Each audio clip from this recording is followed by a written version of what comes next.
Hello, my dear adventurers. If you like the story, please subscribe.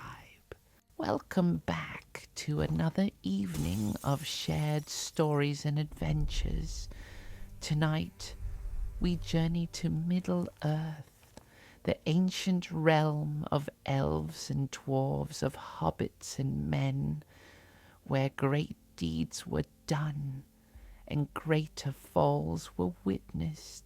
We'll be following the tale of one who came from the undying lands with wisdom and purpose, only to lose himself in the very darkness he was meant to oppose. This is the story of Saruman, once called the White, the wisest of his order, whose hunger for knowledge became a hunger for power, and whose pride led him down a path from which there could be no return. I really love exploring the rich mythology of Middle-earth, especially the tragic tales of those who fell from grace. So, if you like what I do here and want a way to support the channel, then consider checking out my Patreon linked down below.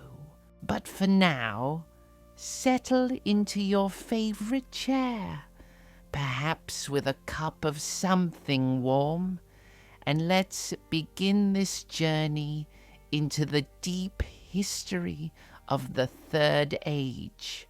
In the year 1000 of the Third Age, when the shadow in the east was growing stronger, and the free peoples of Middle-earth stood in need of counsel and aid, the Valar, those mighty powers who shaped the world, sent forth 5 emissaries.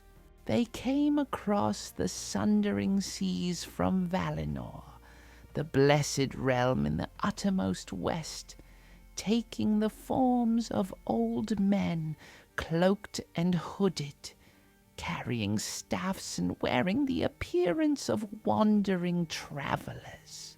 These were the Istari, the wizards, and though they seemed bent with age and travelled on foot like common wanderers, they were in truth Maiar, spirits of great power, who had existed since before the world was made. The mightiest among them was Curumo, though few would ever know him by that name. In the tongues of men he became known as Saruman, which means man of skill or cunning man. From the very beginning he was acknowledged as the leader of the Istari, the head of their order, and he alone wore robes of pure white, a symbol of his rank and the respect in which he was held by those who sent him. The others who came were each remarkable in their own right. There was Mithrandir, called Gandalf by men in the north, and Olorin in the ancient days. He wore grey and walked often among the humbler folk, sharing in their troubles and their joys. There was Iwendil, who loved all birds and beasts and was called Radagast the Brown. He made his home in the wild woods and spoke more often to animals than to men. And there were 2 others, robed in sea blue, whose names were largely forgotten in the north and west, for they journeyed far into the east and never returned to the lands where their deeds might be recorded. These 5 were sent for a singular purpose: to unite and counsel the free peoples of Middle-earth in their resistance against Sauron, the Dark Lord who had once been servant to the first Dark Power, and who now sought to bring all the lands under his dominion. But they came bound by certain conditions. They were forbidden to match power with power, forbidden to seek to dominate the wills of elves and men through force or fear. They were to be guides and counselors, to kindle hearts and minds, not to rule them. Saruman understood this charge. In those early years he understood it well. He travelled far and wide across Middle-earth, and wherever he went, he was received with honour. His knowledge was vast even then, encompassing the histories of the elder days, the nature of the rings of power, the workings of craft and forge, the movements of peoples, and the rise and fall of kingdoms. He could speak in many tongues, elvish and mannish and dwarvish, and his voice was deep and pleasant to hear, carrying conviction and wisdom. He spent long years in Rivendell, in the house of Elrond, where the greatest lore of the elves was preserved. There he studied the ancient texts and scrolls, learning all that could be learned of the First Age and the Second, of the forging of the rings and the downfall of Numenor. Elrond respected him, and they conversed often on matters of deep import, though even then the elf lord noted something in Saruman's manner, a certain impatience perhaps, a hunger that went beyond the simple desire for knowledge. Saruman also travelled to the Grey Havens, where Círdan the shipwright dwelt, and there he spoke at length about the state of the world and the threat that gathered in the east. It was Círdan who had been given Narya, the Ring of Fire, one of the 3 elven rings of power, and Saruman's interest in this was keen. But Círdan, being both ancient and wise, had already given that ring to Gandalf, perceiving in the Grey Wanderer a quality that would make him worthy of such a burden. This decision rankled Saruman, though he spoke no word of it at the time. Why should Gandalf, who seemed content to wander among halflings and simple folk, who smoked pipeweed and enjoyed fireworks, be given one of the great rings when he, Saruman, the acknowledged head of their order, possessed none? It was a small seed of resentment, planted early and deep. The years passed as they do in Middle-earth, where even the lives of men are long compared to the brief spans known in later ages. Saruman's reputation grew. He became known as the greatest of the wizards, the most learned, the most powerful. The elves sought his counsel. The men of Gondor and Rohan respected his wisdom. Even the dwarves, who trusted few outsiders, would listen when Saruman spoke of the craft of making and the secrets of stone and metal. But with this growing reputation came a subtle change. Where once Saruman had sought knowledge for the sake of wisdom and the better fulfillment of his mission, he now began to seek it for its own sake, and for the power it brought him. He became fascinated, some might say obsessed, with the workings of the enemy, with the strategies Sauron had used to corrupt and dominate. To fight the darkness, he told himself, one must understand the darkness. To oppose the ring-maker, one must study the nature of rings. It was a reasonable argument on the surface, but it contained within it the seeds of his downfall, for in studying the methods of domination, in learning the paths of power, Saruman began to walk those paths himself, if only in his mind at first. He travelled to the ruins of ancient fortresses, to places where Sauron had once held sway in the Second Age. He examined the remnants of the Dark Lord's works, the twisted creations of malice and craft. He spoke with those who had, in ages past, served the enemy, and then repented, seeking to learn from them the nature of Sauron's control and the weaknesses that might be exploited. Through all these years, perhaps 500 or more since his arrival in Middle-earth, Saruman maintained his dignity and his apparent purpose.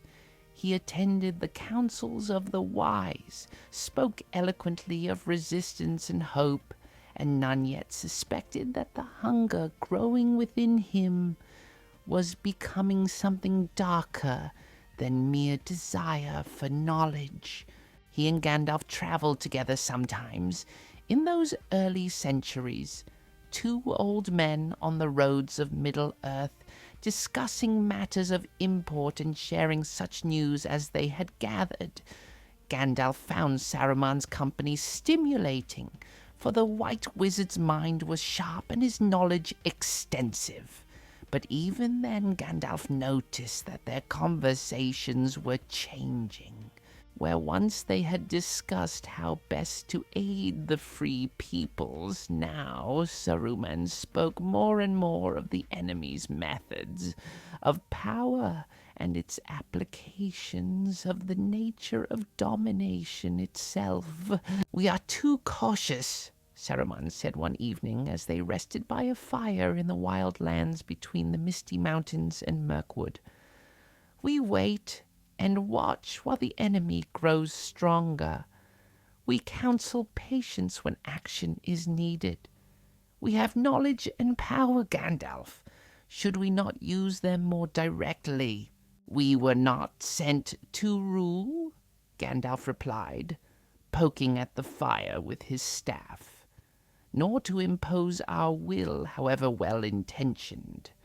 Our task is to kindle the courage and wisdom that already exists in the hearts of elves and men, not to replace their will with our own."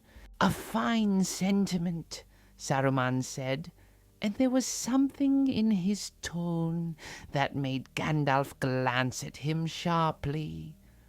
"But what good is wisdom that arrives too late? What use is counsel to those already enslaved?" "Then we must ensure that enslavement does not occur," Gandalf said firmly, "by strengthening the bonds between the free peoples, by helping them remember their own strength and nobility. This is our purpose, Saruman. This is why we came." Saruman fell silent then, staring into the flames, and Gandalf thought he saw something flicker across his companion's face, some emotion quickly hidden.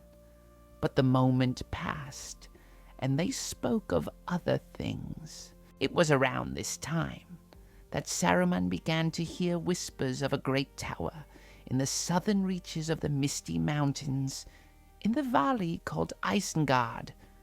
It had been built by the men of Numenor in the glory of their power, before their downfall, and it stood yet a black tower of immense strength called Orthanc.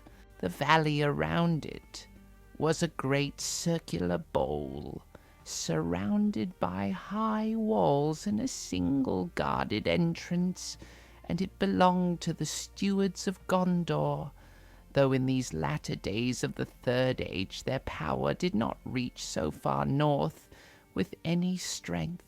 Saruman heard of this place, and his interest was immediately kindled. A stronghold of the old Númenóreans, built with the craft and skill of that great people before their pride led them to destruction. What secrets might such a place hold? What ancient knowledge might be preserved in its vaults? He resolved that he would go there, that he would see this Orthanc for himself, and if it proved as remarkable as the rumors suggested, perhaps he might make it his own dwelling, a place where he could pursue his studies in peace, away from the constant calls for counsel and the distractions of wandering. But that would come later. For now, in these relatively early years of his time in Middle-earth, Saruman was still held in high regard by all who knew him. He was the White Wizard, the chief of the Istari, wise and powerful and dedicated, so it seemed, to the cause for which he had been sent. None yet suspected that the very qualities that made him great, his vast intelligence, his skill in craft and persuasion, his deep understanding of the nature of power, these same qualities were becoming the instruments of his corruption. For pride, that most subtle of poisons, was already at work in Saruman's heart, whispering to him that he was wiser than his mission, more capable than his constraints, worthy of powers and honors that had been denied him. The seeds were planted. In the years to come, they would grow into a dark harvest indeed. But for now, on this particular evening in our tale, Saruman is still the White Wizard, still the chief of his order, still respected and honored by the free peoples of Middle-earth.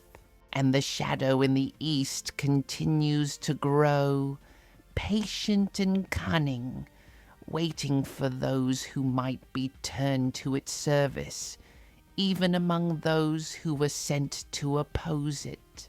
We'll pause here for tonight, my dear friends, with Saruman still in these early years, before the great falls that await him. Rest well, and we'll continue this tale in our next gathering. Until then, may your dreams be peaceful and your sleep be deep. The turning of seasons means little to those who do not age as mortals do, and for Saruman, the centuries pass like water flowing in a great river, sometimes swift, sometimes slow, but always moving forward. It was in the year 2759 of the Third Age that Saruman first came to Isengard and beheld Orthanc with his own eyes.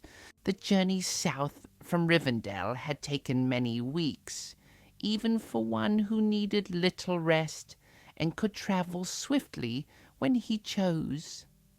He passed through the Gap of Rohan, that broad passage between the southern end of the Misty Mountains and the northern reaches of the White Mountains, and as he walked, he studied the land with an appraising eye. This was strategic ground, he thought. Whoever controlled this gap controlled the way between the east and west, between Rohan and the lands beyond. The valley of Isengard opened before him suddenly, a great circular basin perhaps a mile across, ringed by the sheer walls of the mountains. There was but one entrance, a long ravine through the encircling cliffs, and at its end stood a great gate, though in these days it hung rusted and unused, for Gondor's power had waned in the north, and few now dwelt in this remote place. But it was not the walls or the gate that seized Saruman's attention. It was the tower. Orthanc rose from the center of the valley like a great black fang of stone, 500 feet tall, unbreakable, unchangeable, a monument to the craft of Numenor in the days of its glory. It was not built of many stones cunningly fitted together, but rather seemed carved from a single piece of black rock, polished and smooth, its 4 sharp spires reaching toward the sky like the points of a crown. No weather had marked it, no siege had broken it, and it stood now as it had stood for thousands of years, imperishable and magnificent. Saruman approached slowly, his staff clicking on the ancient paving stones that led to the tower's base. There was a door, iron-bound and strong, and it opened to his touch, for the wards that had once protected it had long since faded, and none now dwelt here to maintain them. Inside, the tower was a marvel. Great chambers rose one above another, connected by winding stairs carved into the living rock.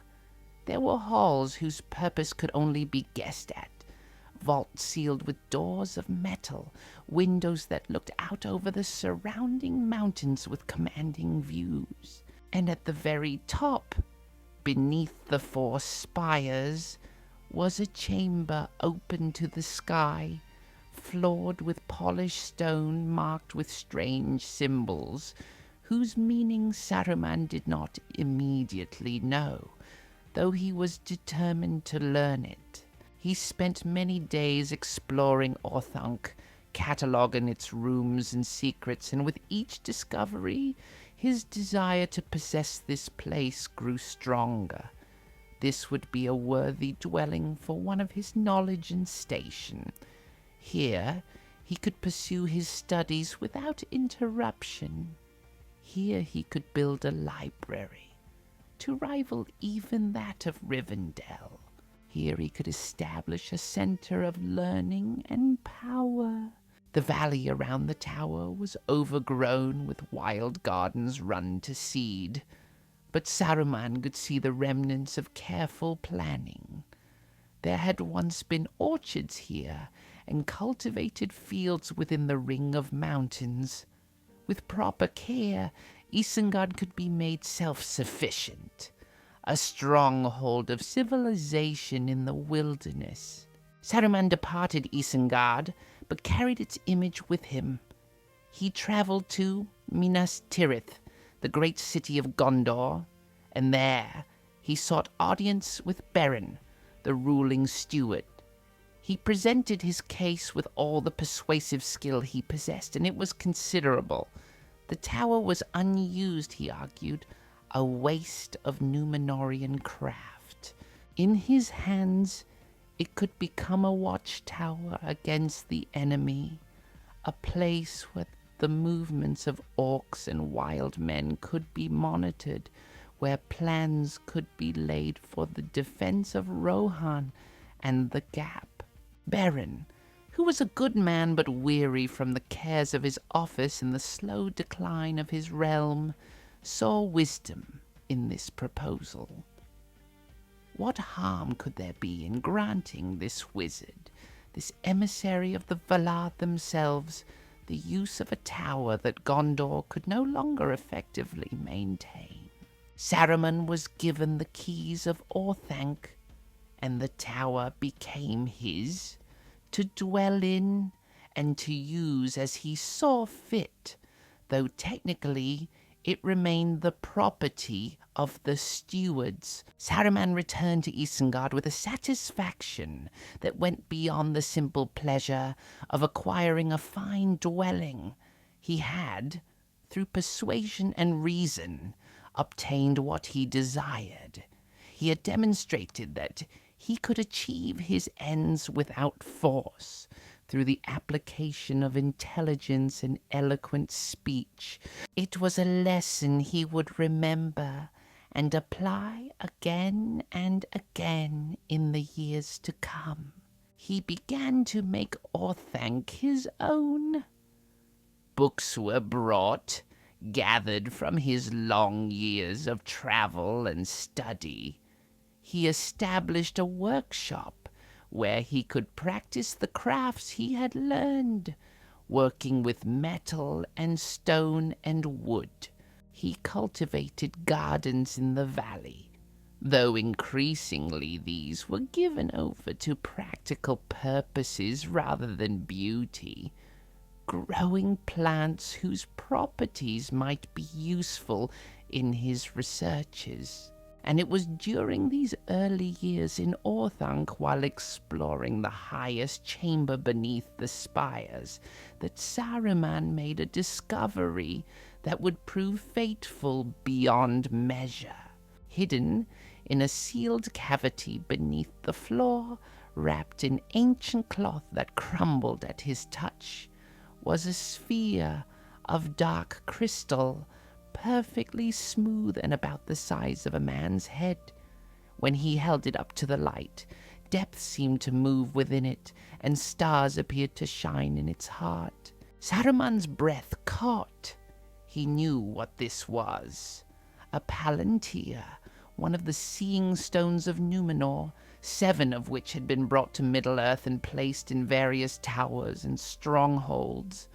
Most were lost in the downfall of the North Kingdom and the slow decline of Gondor, but here was one, intact and whole, hidden away and forgotten. The palantiri were not mere ornaments. They were instruments of great power, allowing those who possessed them to see far distances, to communicate across hundreds of miles, to perceive events happening in real time far from where they stood, in the hands of one with the knowledge and strength to use them properly. They were tools of immense value. Saruman carried the palantir to his study and set it upon a pedestal of his own making. For many weeks he did not attempt to use it, merely studied it, circling it, considering the implications of its possession. He knew that there were dangers. The stones could be used by multiple people simultaneously, and one strong in will could potentially dominate the perceptions of another who looked into a different stone. Sauron, if he possessed one of the palantiri, and it was rumored that he did, might be able to influence or even control what another user saw, but Saruman's pride whispered to him that he was strong enough to resist any such influence. Was he not the chief of the Istari? Had he not studied for centuries the methods of domination and control? Surely he could use this tool without being used by it in turn. It was a fateful decision born of pride and the belief that his wisdom and strength were sufficient to any challenge. He placed his hands upon the palantir and bent his will to looking through it. At first all was confusion, swirling mists and fragmentary images that came and went too quickly to comprehend. But Saruman persisted, and gradually he learned to focus the stone's power, to direct its sight where he willed. He looked upon distant lands, upon the halls of Rivendell and the fields of Rohan. He saw the movements of people and creatures across hundreds of miles. The power was intoxicating. This ability to see what others could not see, to know what others could not know. But he was careful in those early days. He did not use the palantir often, wary of drawing unwanted attention. He kept its existence secret, telling none of his discovery, not even Gandalf, who visited Isengard from time to time, and who watched with some concern as Saruman became increasingly absorbed in his studies and less interested in the wider affairs of Middle-earth. The White Council had been formed, a gathering of the wise from all the free peoples, and Saruman was its head. They met rarely, perhaps once in a generation or so by the reckoning of men, to discuss the state of the world and the threat of the enemy. Elrond was a member, as was Galadriel, the Lady of Lothlorien, and Círdan the Shipwright, and Gandalf, and several others whose wisdom was respected. It was at these councils that Gandalf began to speak more and more urgently of a shadow that dwelt in Mirkwood, in the fortress of Dol Guldur. There was a necromancer there, he said, one who commanded dark powers and sent forth evil creatures to trouble the surrounding lands. Gandalf suspected, though he could not prove it, that this necromancer was none other than Sauron himself, returned and growing in strength. Saruman listened to these concerns and counseled patience. "We must be certain before we act," he would say. "To move against this shadow prematurely might do more harm than good, might drive it into hiding where we cannot watch it. Better to observe and learn." His words seemed wise, and for many years the council followed his advice. But in truth, Saruman had his own reasons for counseling delay. He had begun to suspect through his use of the Palantir and his own researches that the One Ring, the ring of power that Sauron had made to control all others, might yet exist. It had been lost at the end of the Second Age when Isildur was slain, lost in the river Anduin. If it could be found, if it could be claimed by one wise enough to use it, one strong enough to master it, then Sauron could be defeated utterly, and the world reshaped according to a better design. And who was more fitted to such a task than Saruman himself, who had studied the nature of rings more deeply, who possessed the wisdom to wield such power without being corrupted by it? These thoughts were still secret, buried deep in Saruman's heart, where even he barely acknowledged them. But they were there, growing like seeds in dark soil, fed by pride and the slow, subtle influence of the Palantir. For unbeknownst to Saruman, Sauron did indeed possess one of the Seeing Stones, the Palantir of Minas Ithil, taken when that city fell to the forces of darkness centuries before. And though Saruman believed himself to be spying upon the enemy, in truth, Sauron was aware of him, was studying him in turn, perceiving the weakness in his heart and beginning very carefully and subtly to work upon it. The corruption was not sudden.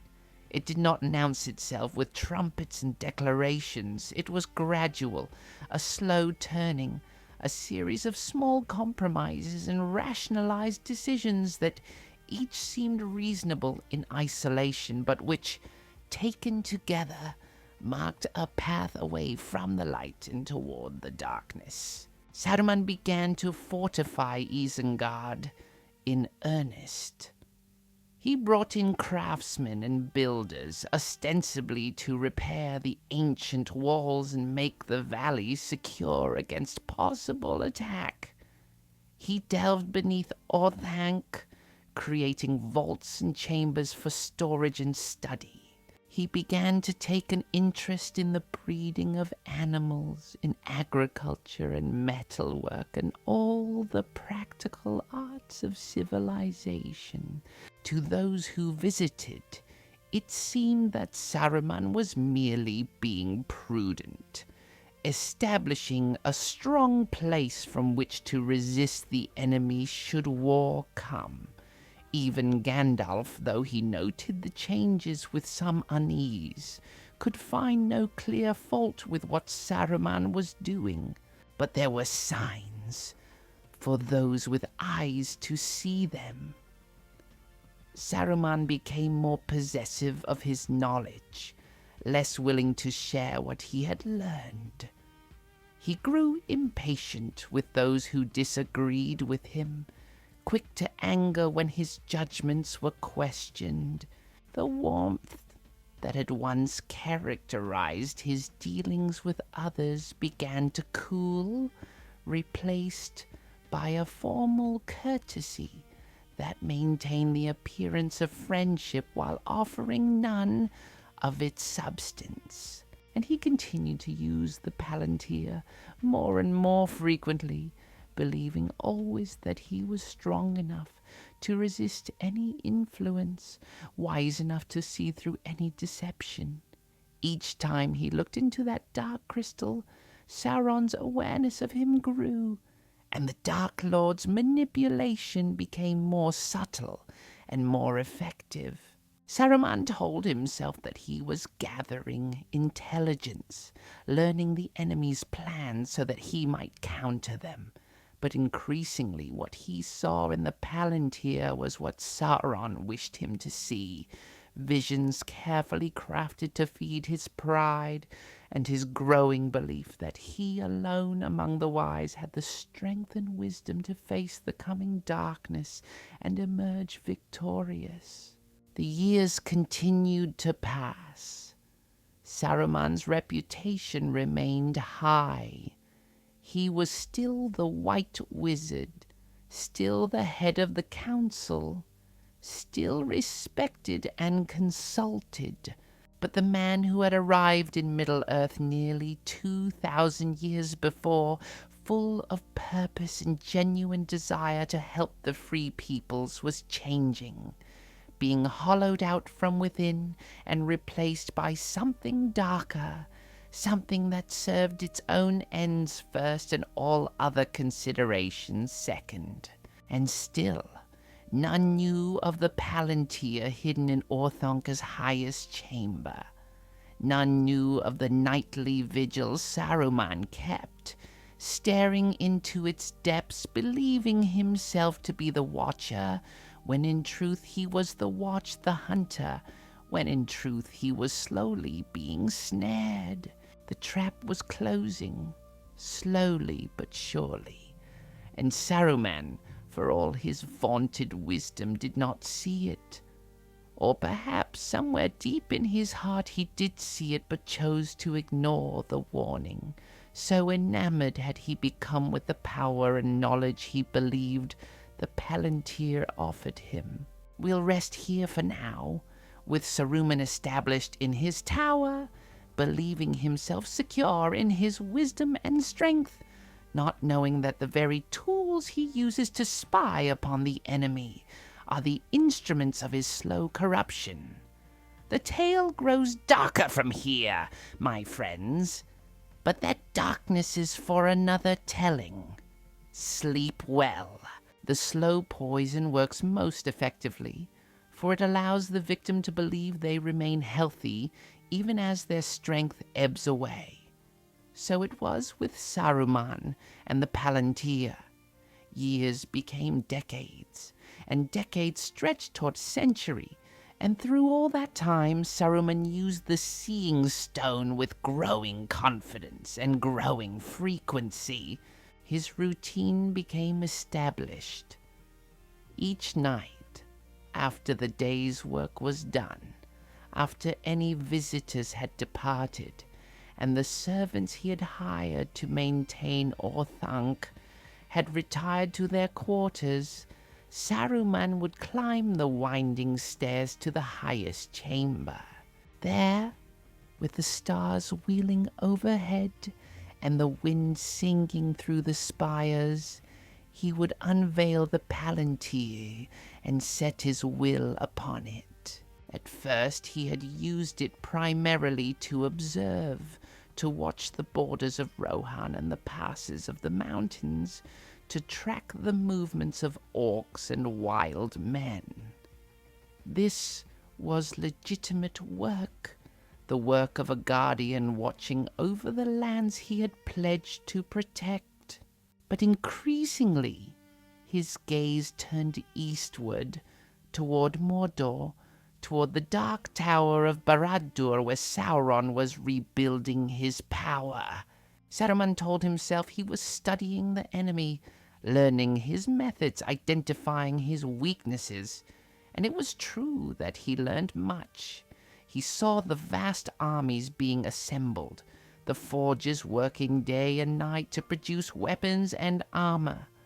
He saw the Nine, the ring-wraiths, riding forth on their terrible errands. he perceived the network of spies and servants that Sauron had spread across Middle-earth. But what Saruman did not fully understand, what his pride would not let him acknowledge, was that Sauron was aware of his watching. The Dark Lord possessed the Palantir of Minas Ithil, and he was far older than Saruman, far more practiced in domination and deception. Where Saruman thought he was spying undetected, Sauron knew of every observation, controlled much of what Saruman saw, and slowly, patiently, began to speak to him through the stone. It did not begin with words. That would have been too obvious, too crude. Instead, it began with images, with suggestions, with ideas that seemed to arise naturally from Saruman's own thoughts, but which were, in fact, carefully planted by the Dark Lord's will. Saruman would look into the Palantir and see the might of Mordor, and a thought would come to him, seemingly his own, that such power could be turned to good ends in the right hands. He would observe Sauron's armies and strategies, and it would occur to him that these methods, properly applied, could bring order to a chaotic world. He would witness the efficiency of the Dark Lord's rule, and he would find himself thinking that perhaps the free peoples, with their endless councils and debates, their inability to agree on unified action, were too weak to resist such focused will. These were dangerous thoughts, but they came clothed in reason, wrapped in seemingly logical arguments. And Saruman, who prided himself on his logic and reason, accepted them as his own insights rather than recognizing them as poison carefully administered. The first time Sauron actually spoke to him through the Palantir, Saruman was shocked. He had been looking eastward, as had become his habit, when suddenly the swirling depths of the stone cleared, and he found himself, or seemed to find himself, face to face with a figure of terrible majesty. Sauron did not appear as the great eye of flame that would later become his symbol. In the Palantir, to Saruman, he manifested as he had in ancient days, fair of form, persuasive of speech, a being of light and reason who spoke of order and peace and the betterment of all peoples. Curumo, the voice said, using the name that Saruman had not heard spoken in centuries, his true name from the undying lands. Wisest of the Maya who walk in Middle-earth, I have perceived your watching, and I am not angered by it. Indeed, I am impressed. Few would have the skill to use the Palantiri as you do, or the wisdom to seek understanding of their enemies, rather than simply opposing them in ignorance. Saruman's first instinct was to break contact, to withdraw from the stone immediately. But curiosity stayed his hand, and pride whispered that he was strong enough to engage in this dialogue without being swayed by it. What harm could there be in listening? Knowledge was knowledge, regardless of its source, and to understand the enemy's thinking, what better way than to speak with him directly? I seek only to protect the free peoples of Middle-earth from domination, Saruman said carefully, his voice steady despite the racing of his heart. As do I, Sauron replied, and his voice was reasonable, even kindly. You see domination where I intend only order. You perceive tyranny where I offer structure and peace. We are not so different, you and I, both seeking to improve the world, both frustrated by the weakness and chaos of lesser beings who cannot see the larger patterns. We are entirely different, Saruman responded, but there was less certainty in his voice than he would have wished. You seek to enslave. I seek to guide. And when those you guide refuse to be guided, when they choose chaos over order, destruction over preservation, what then, Curumo? Do you throw up your hands and allow them to stumble into darkness? Or do you perhaps become more firm in your guidance, more insistent that they follow the path you know to be right? The conversation continued for a long time that night, and when Saruman finally broke contact and set the cloth back over the palantir, he was deeply troubled. Not because he had been convinced by Sauron's arguments, he told himself firmly, but because they had been so skillfully presented, so difficult to refute without sounding like he was defending chaos and weakness. He did not use the palantir again for many weeks after that. But the respite did not last. The stone called to him, and his curiosity was too great. Surely, he reasoned, there was a value in understanding how Sauron thought, how he justified his actions. And had not Saruman withstood that first conversation without being swayed? Was that not proof of his strength? So he returned to the palantir, and Sauron was there, waiting, patient as only the immortal can be patient. Their conversations became more frequent.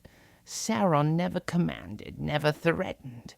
Instead, he reasoned, he suggested, he posed questions that seemed innocent, but which were designed to undermine Saruman's certainty in his mission. He spoke of the weakness of men, their short lives and shorter memories. He discussed the fading of the elves, their withdrawal from the world, leaving it to lesser beings. He painted a picture of a Middle-earth sliding toward chaos and darkness, not because of any Dark Lord's intervention, but because of the inherent weakness of its free peoples. You were sent to guide them, Sauron said during one of these exchanges. But they do not wish to be guided. They resist wisdom. They reject counsel. They pursue their own petty interests while the world grumbles around them. Is this not frustrating to one of your knowledge and power? It is the nature of freedom, Saruman replied, but the words sounded hollow even to himself. They must choose their own path, even when that path leads to destruction, even when you can see the cliff edge toward which they walk, and they refuse to hear your warnings. At what point, Curumo, does allowing freedom become enabling suicide? These were not easy questions, and Saruman found himself in the privacy of his own thoughts, agreeing with more and more of what Sauron said. Not the solutions the Dark Lord proposed, certainly. Saruman was not so far fallen that he would embrace the overt tyranny of Mordor, but the diagnosis of the problem, the identification of the weakness and chaos that plagued the free peoples. In this, he began to think Sauron was not entirely wrong. And if the diagnosis was correct, then perhaps some middle way existed between the ineffective counsel of the Istari and the brutal domination of the Dark Lord. Perhaps there was a path where wisdom could be enforced, where those who knew better could guide more firmly, where order could be established without quite crossing into tyranny. These thoughts represented a fundamental shift in Saruman's thinking. He had been sent to Middle-earth to kindle hearts and minds, to inspire and counsel, never to dominate. But now he was beginning to believe that such gentle methods were insufficient, that the times called for a firmer hand, and who better to wield that hand than himself, who understood both the need for order and the value of knowledge. Sauron, perceiving this shift, pressed his advantage carefully. He began to speak of the ring, the One Ring, lost in the river Anduin centuries ago. "It is a great power," he said, "and in the hands of one wise enough to use it, it could reshape the world, but it must not fall back into my possession, for I would use it to dominate absolutely. Better it should be found by one of wisdom, one who could wield its power for good rather than ill." This was the cruelest deception, for it fed directly into Saruman's growing belief that he alone among the wise had the strength and knowledge to wield great power without being corrupted. If he could find the ring before Sauron reclaimed it, if he could master it as Sauron intended but turn it to better ends, then he could save Middle-earth not through the weak counsels of the White Council, but through direct action backed by irresistible power. It was a fantasy, a delusion carefully cultivated by the Dark Lord. The One Ring could not be used for good. It was bound to Sauron's will, made as an instrument of domination, and anyone who used it would eventually become like Sauron himself, regardless of their initial intentions. This was a truth that Gandalf understood, that Elrond and Galadriel understood, but Saruman's pride would not let him accept it. He believed himself exceptional, believed that what would corrupt others would not corrupt him. From this point forward, Saruman's primary goal became the finding of the One Ring. He continued to attend the White Council, continued to counsel patience regarding Dol Guldur, but now his reasons were entirely selfish. As long as Sauron remained in Mirkwood, weak and rebuilding, he was not searching for the ring. The longer that search could be delayed, the more time Saruman had to find it himself. He began to send out agents, servants loyal to him, to search the Vale of Anduin, to question travelers, to seek any rumor or hint of the ring's location. He studied ancient texts with new urgency, looking for any clue that might narrow his search. And he continued his conversations with Sauron through the Palantir, carefully hiding his own search while trying to learn whether the Dark Lord had discovered anything. What Saruman did not know was that Sauron already knew of his search. The Dark Lord found it amusing. This wizard who thought himself so clever, who believed he could use the Palantir without being influenced by it, who dreamed of finding and mastering the One Ring. Sauron had no intention of allowing Saruman to find the ring, but he was content to let him try, for the very attempt was pulling Saruman further from his true purpose and binding him more closely to paths of thought that would ultimately serve the Dark Lord's ends. By the time a full century had passed since Saruman first used the Palantir, he was, though he would have denied it vehemently, halfway to being Sauron's servant already. He believed himself to be pursuing his own goals, following his own wisdom. But in truth, he was dancing to the Dark Lord's tune, his thoughts shaped by carefully planted suggestions, his priorities arranged to serve Sauron's purposes. The trap had closed. Saruman was caught, held not by chains of iron, but by bonds of pride and delusion far stronger than any metal.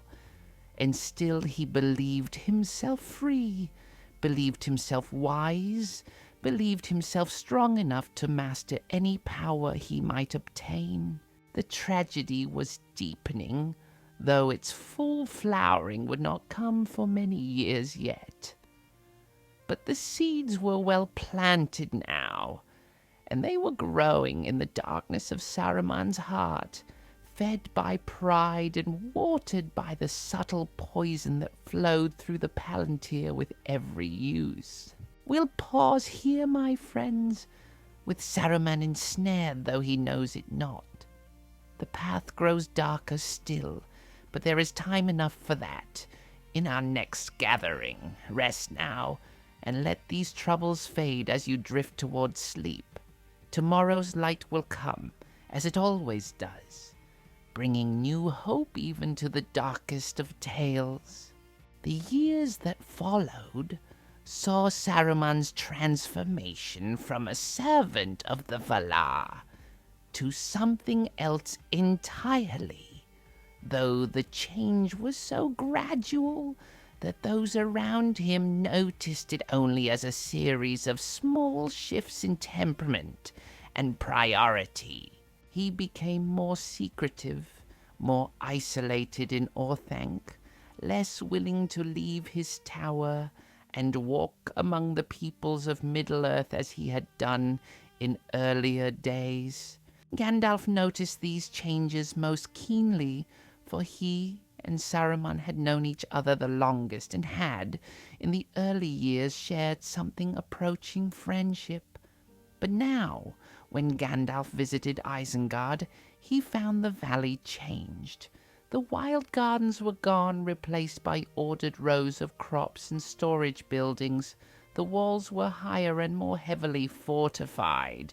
And Saruman himself had become cold, formal, quick to take offense at any suggestion that his judgment might be questioned. "You worry too much about Dol Guldur," Saruman said during one such visit, waving his hand dismissively when Gandalf again raised concerns about the necromancer in Mirkwood. "It is a shadow, nothing more. We have watched it for centuries, and it has not grown significantly. To move against it precipitously would be to waste resources that might be better spent elsewhere." "I think you are wrong," Gandalf said quietly, studying his old companion with troubled eyes. "I think the shadow grows stronger, and I think our delay serves the enemy's purpose, not our own." Saruman's eyes flashed with anger, quickly controlled, but not before Gandalf saw it. "You presume to correct me? You who spend your time smoking pipeweed with halflings and amusing children with fireworks. I am the head of this council, Gandalf. I am the White Wizard, and I say we wait." It was a small moment, but it revealed much. The Saruman of earlier days would never have responded with such arrogance, would never have dismissed Gandalf's concerns so curtly. But pride had eaten deep into his heart, and he could no longer bear to have his judgment questioned, especially by one he had come to see as inferior to himself. Gandalf departed from Isengard that day with deep misgivings, though he could not yet put into words exactly what troubled him. Saruman was changing, that much was clear. But into what and why? The answer, had Gandalf known it, lay in the highest chamber of Orthanc, where the Palantir sat on its pedestal, where every night Saruman communed with the enemy he believed he was outsmarting. The conversations with Sauron had evolved over the years, becoming less philosophical and more practical. They spoke now of strategies and methods, of the weaknesses of various kingdoms and peoples, of the means by which power could be obtained and maintained. Sauron was patient, never pushing too hard, never demanding anything that Saruman might refuse. Instead, he planted ideas and let them grow. The Rohirrim are a strong people, he might observe, but they are ruled by aging kings who cling to old ways. If one could gain influence over such kings, could whisper counsel in their ears, one might turn their strength to more productive purposes without the need for conquest. And Saruman would think about this, would consider it, would begin to plan how such influence might be obtained. It seemed reasonable after all. The Rohirrim were powerful, but often foolish, wasting their strength on petty feuds and refusing to see larger dangers. If a wiser voice could guide them, if someone could convince them to follow more sensible policies, would that not be better for everyone? This was how, gradually, Saruman came to the idea of using Grima, called Wormtongue, as his agent in Rohan. Grima was a man of Rohan, of good family, but bitter and ambitious, who served in the household of King Theoden. Saruman had met him years before, and had recognized in him a useful tool, someone whose weaknesses could be exploited, whose desire for power and recognition could be bent to serve Saruman's purposes.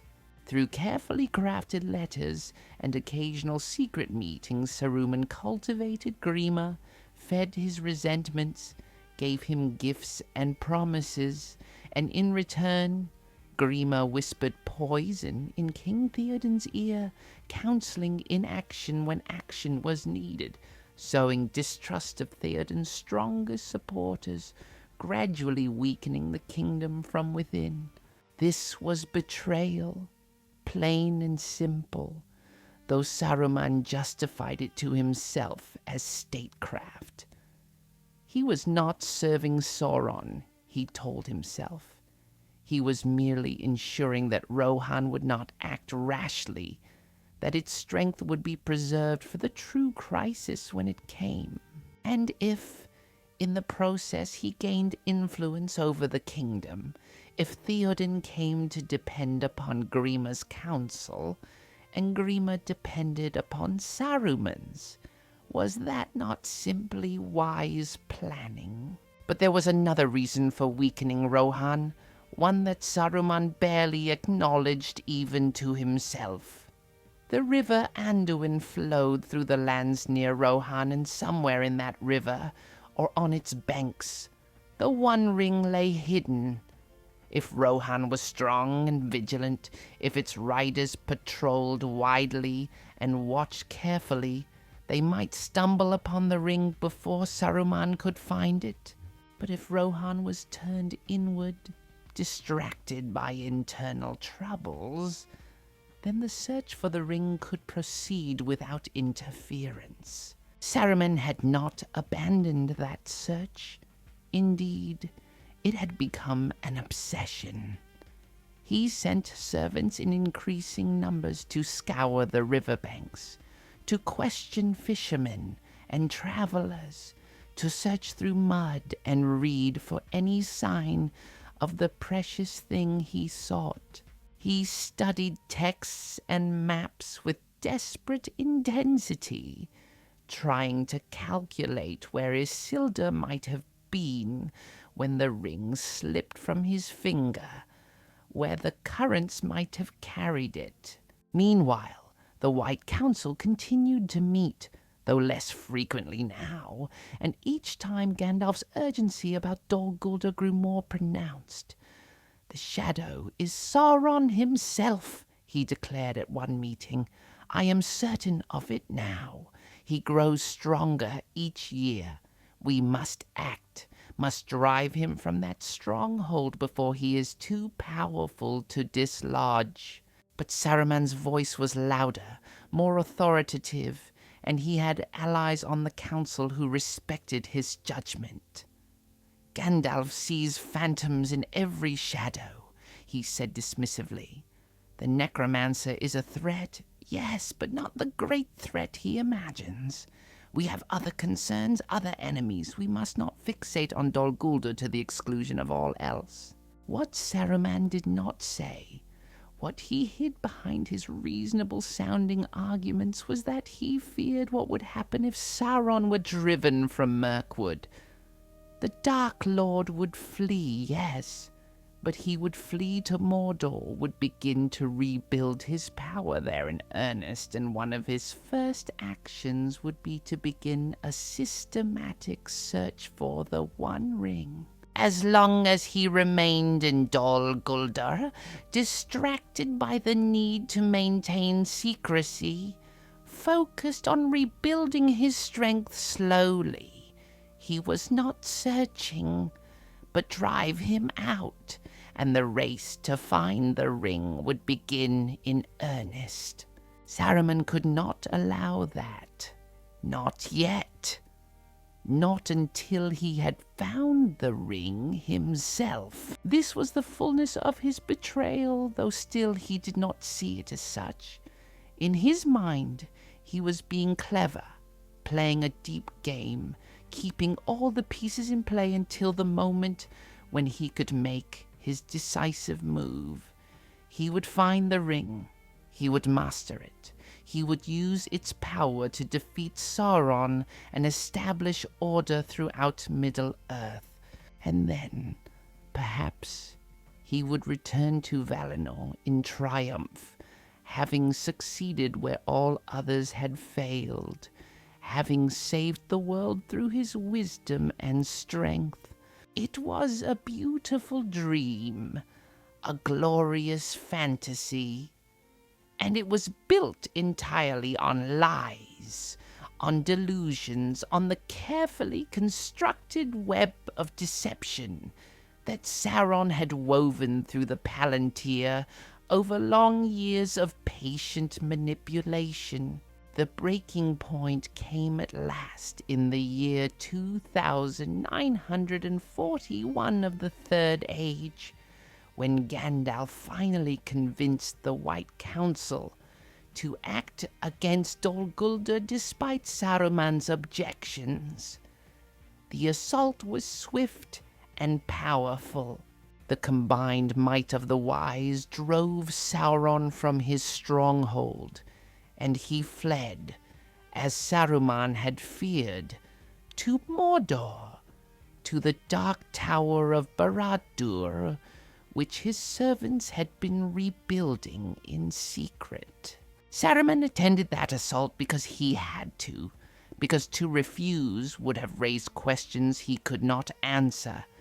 But his heart was not in it, and as he watched Sauron's flight, he felt not triumph, but despair.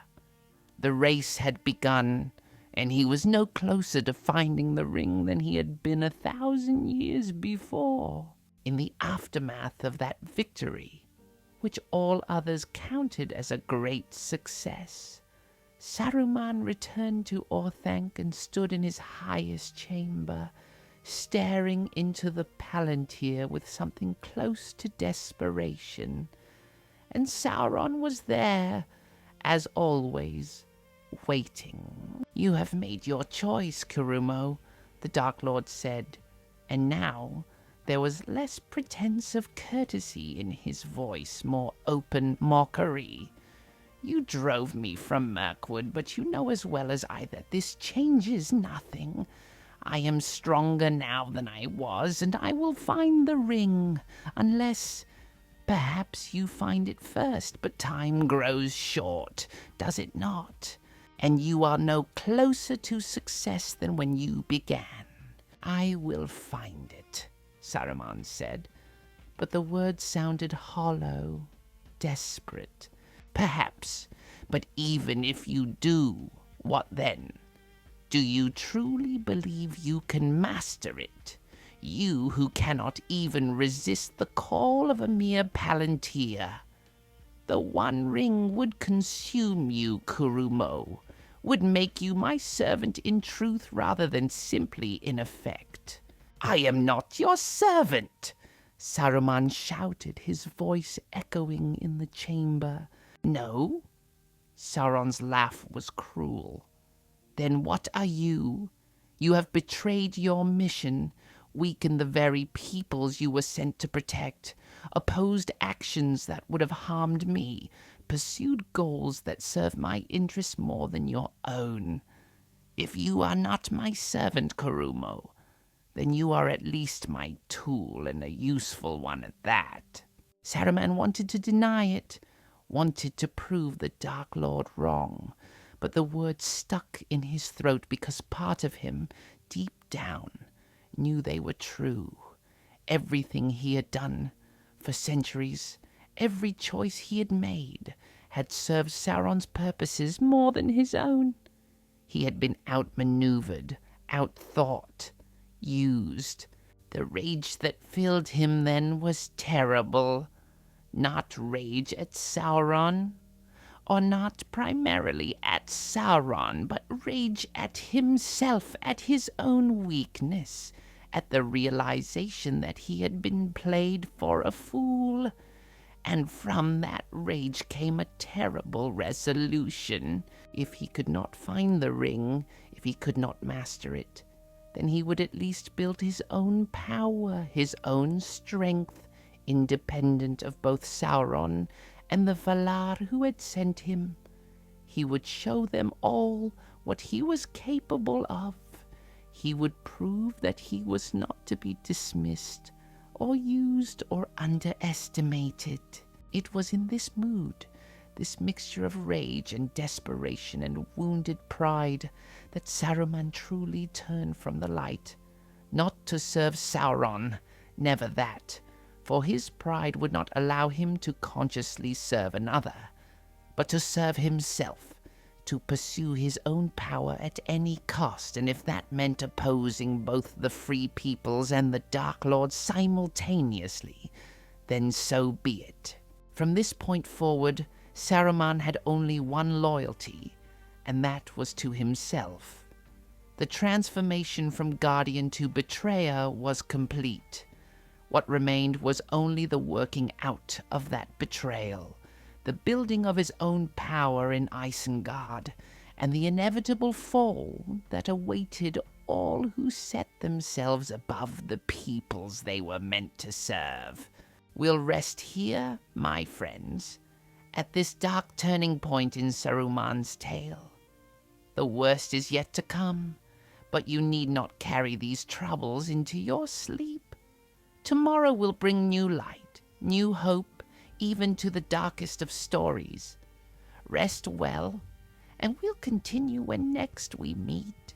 The transformation of Isengard from a place of learning and guardianship into a fortress of war did not happen overnight.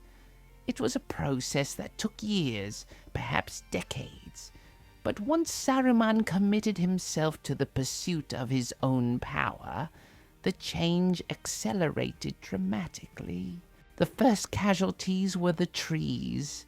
Isengard had once been green, a valley of gardens and groves within its ring of mountains. Ancient trees grew there, some planted by the Númenóreans long ago, others that had found their own way into the sheltered valley and flourished in its protected climate. These trees Saruman now saw not as living things worthy of respect, but as resources to be exploited, obstacles to be cleared. He ordered them cut down, everyone. The great oaks that had stood for 1,000 years fell to the axe. The fruit trees that had once provided food were hewn and hauled away. Even the smaller trees, the willows and alders that grew near the stream, were cleared.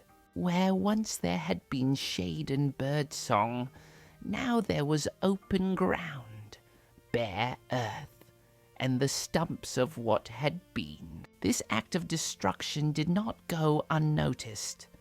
The forest of Fangorn lay near to Isengard, separated only by a few miles of open land, and in Fangorn dwelt the Ents, the shepherds of the trees, ancient beings who had walked Middle-earth since the elder days. They saw what Saruman did, saw the smoke rising from Isengard as the felled trees were burned, and they were troubled. Treebeard, oldest and wisest of the Ents, came himself to the borders of Isengard to see what was happening. He stood at the edge of the ring wall, his roots deep in the earth, and called out to Saruman in the old tongue, asking why the trees had been destroyed, reminding the wizard of the ancient friendship between the wise and the tree shepherds. But Saruman did not answer with courtesy or explanation. Instead, he appeared on the walls of Isengard with guards at his side, and his voice when he spoke was cold and dismissive. The trees were mine to do with as I pleased. This valley belongs to me now, given into my keeping by the stewards of Gondor. What I choose to do with my own property is not the concern of tree herders.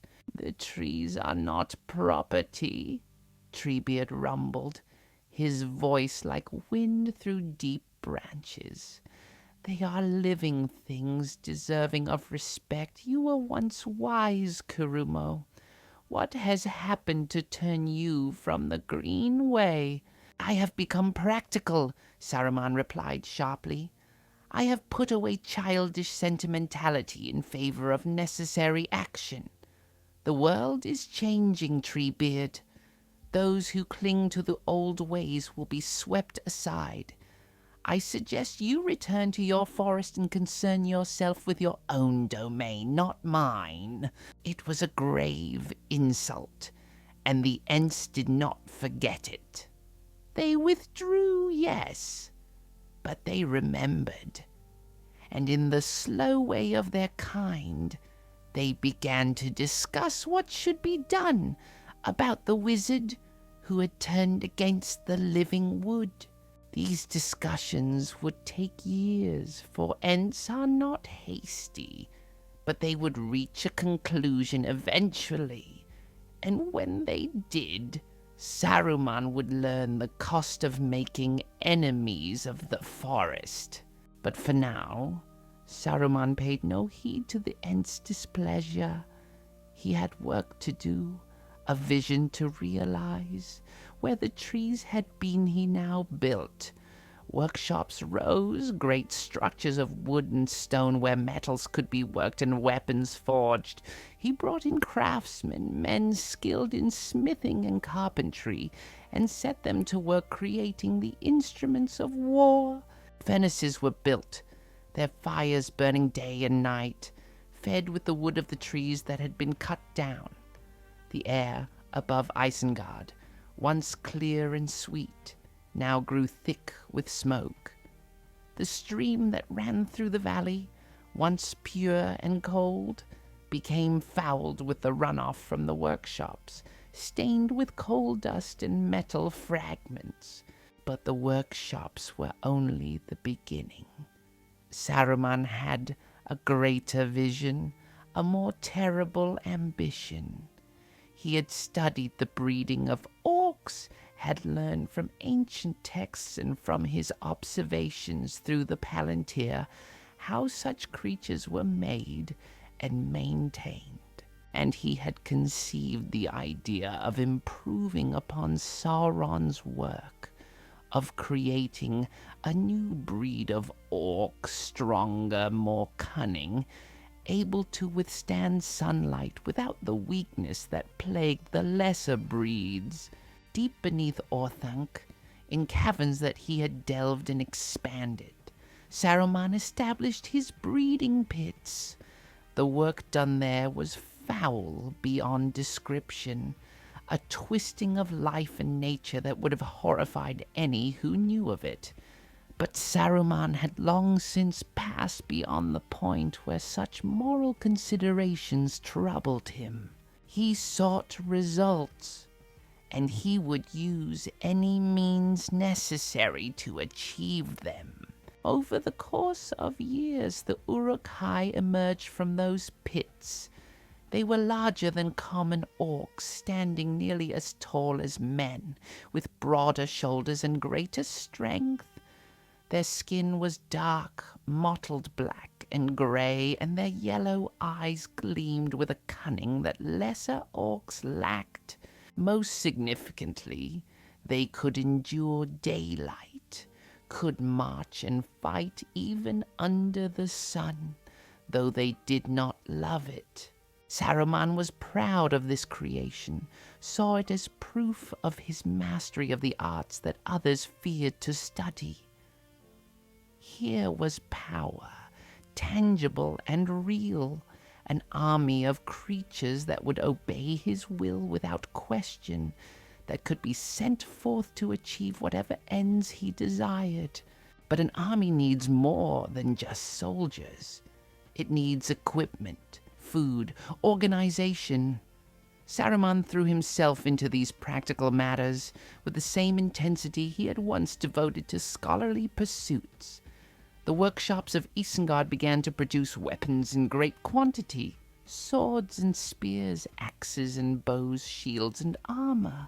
The Uruk-hai were equipped with the best that Saruman's forges could produce, and they were drilled in their use, formed into companies and battalions, taught to march and fight in formation. Food was another concern. Orcs, even improved ones, needed to eat. Saruman converted the cleared land of Isengard into fields, though what was grown there was coarse and unpleasant, fodder for his army rather than food for civilized folk. He also established supply lines, trading with corrupt men from Dunland and other wild places, exchanging gold and manufactured goods for grain and meat. All of this required money, vast amounts of it, more than the revenues from his workshops could provide, and so Saruman turned to other means of acquiring wealth. He used his influence, his remaining reputation as a wise wizard, to extract gifts and payments from those who still trusted him. He engaged in trade, not always honest, with merchants and lords. And in some cases he simply took what he needed, sending his agents to raid and steal from those too weak to resist. His transformation was visible in other ways as well. He had once worn robes of pure white, the color of his rank and the symbol of his role as leader of the Istari. But now he abandoned white for a different garb. His new robe shimmered with many colors, shifting as he moved, displaying hues of every shade. When asked about this change, he spoke of it as though it were an elevation, a sign that he had transcended the limitations of his former role. White, he would say, is the white of bleached bone, of blank pages, of beginnings. But I have moved beyond beginnings. I contain multitudes now, all colors, all possibilities. I am Saruman of many colors, and that is a greater thing than Saruman the White ever was. But those who understood symbolism saw the change for what it truly was. White is white, pure and simple and undivided. Many colors, when mixed together, do not create something greater, but rather a muddy gray or brown, a confusion, a loss of clarity. Saruman's new title was not an elevation, but a fall, though he was too far gone in his pride to recognize it. Gandalf came to Isengard once more during this period, drawn by troubling rumors of what was happening in the valley. What he found shocked him. The green place he remembered was gone, replaced by a scene from a nightmare. Smoke billowed from countless chimneys. The sound of hammers on anvils rang out day and night, and everywhere he looked he saw orcs, hundreds of them, drilling in the open spaces, being put through their paces by trainers who drove them with whips and harsh commands. He was brought before Saruman in Orthanc, and the change in his old companion was immediately apparent. This was not the wise counselor he had known for thousands of years. This was someone else, someone harder, colder, consumed by purposes that Gandalf could not immediately discern, but which were clearly far removed from their original mission. Gandalf, Saruman said, and his voice was smooth, persuasive, carrying that quality of command that had always been his greatest gift. How good of you to visit. Come, let us speak frankly, as old friends should. You see what I have built here? You see the power I have amassed, and you wonder why, do you not? I do, Gandalf said carefully, studying the other wizard. I wonder very much why you have turned Isengard into a fortress, why you breed orcs and forge weapons, why you have abandoned the purpose for which we were sent. Abandoned? Saruman laughed, but there was no warmth in it. I have not abandoned anything. I have merely chosen a more effective path. You and the others you play at being guardians, offering counsel that is ignored, watching as the free people stumble toward their doom. But I am taking action. I am building the power necessary to truly protect Middle-earth, to impose order on chaos, to save these foolish peoples from themselves. That is not our role, Gandalf said firmly. We were not sent to rule or to impose. We were sent to guide, to inspire, to help them save themselves. And how well has that worked? Saruman demanded, his voice rising. Rohan weakens under an old king who listens to the wrong counselors. Gondor fades, its glory long since fled, its stewards clinging to the ruins of past greatness. The elves depart, abandoning Middle-earth to its fate, and you, Gandalf, you waste your time with hobbits and parlor tricks. Where is the inspiration in that? Where is the guidance that will turn back the darkness? The darkness in Mordor, or the darkness here in Isengard? Gandalf asked quietly. Saruman's face darkened with anger, and for a moment the facade of reasonableness slipped. You dare judge me? You, the grey wanderer, the fool who refuses to see what must be done? I have studied power, Gandalf. I understand it in ways you never will, and I will use that understanding to reshape this world, to make it safe and ordered, whether the peoples of Middle-earth consent or not. Then you have fallen, Gandalf said, and there was sorrow in his voice. You have become the very thing we were sent to oppose.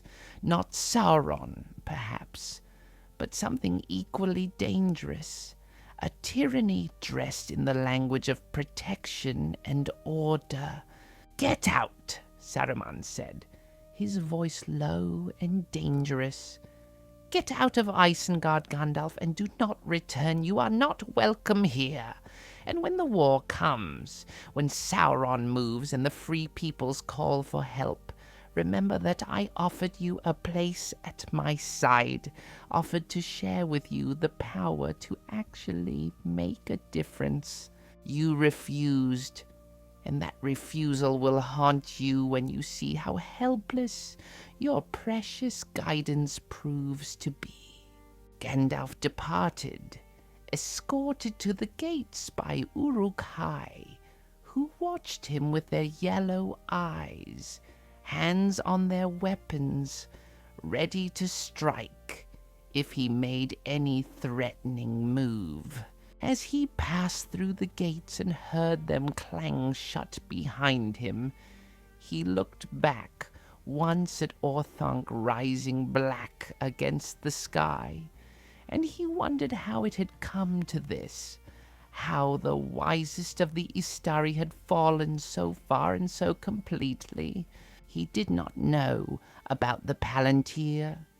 He did not yet understand the full extent of Saruman's corruption or the depths of his schemes, but he knew that a great danger had arisen in an unexpected place, and that when the time of testing came, Isengard would not stand with the free peoples, but against them. The transformation was complete. The Green Valley was gone, replaced by a war machine. The wise counselor had become a would-be tyrant, and Saruman, for all his power and knowledge, had bound himself to a path that could only end in ruin. But he could not see it.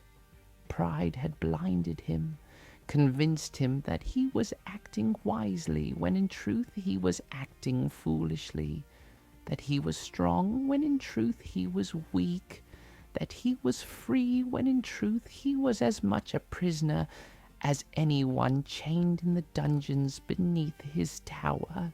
We'll pause here, dear friends, with Isengard transformed and Saruman set upon his terrible path. The story grows darker yet, but that is for our next telling. For now, let these troubles fade as you drift toward rest. May your sleep be peaceful and your dreams be kind.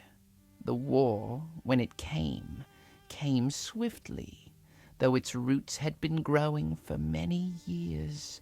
In the year 3018 of the Third Age, the ring that Saruman had sought for so long was finally found, not by him or by Sauron, but by the most unlikely of creatures, a hobbit of the Shire who stumbled upon it by chance in the dark tunnels beneath the misty mountains. Saruman learned of this eventually, through his network of spies and through whispers that came to him through the Palantir.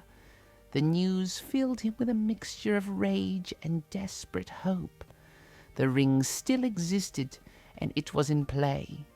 If he could not find it in the river where it had lain for millennia, perhaps he could still seize it from whoever now held it, but events were moving beyond his control. The ring-bearer, it seemed, was under the protection of Gandalf, and a fellowship had been formed to attempt something that Saruman considered impossible and idiotic in equal measure, to carry the ring into Mordor itself and destroy it in the fires where it had been made. Destroy it!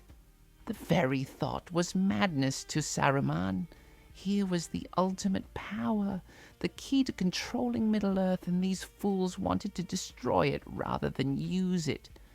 Gandalf was behind this plan, Saruman was certain, and it only confirmed his opinion that the Grey Wizard was a sentimental fool who understood nothing of real power. But if the ring was traveling toward Mordor, it would pass near to Isengard. The Fellowship would need to cross the mountains, would need to pass through or near the lands that Saruman watched. There would be an opportunity to seize the ring to take it for himself. All he needed to do was position his forces correctly, watch carefully, and strike at the right moment. He sent his Uruk-hai abroad, companies of them ranging far from Isengard, searching for any sign of the Fellowship. He commanded his Creebane, the crows that he had bent to his service, to fly over the mountains and spy out the paths the travelers might take.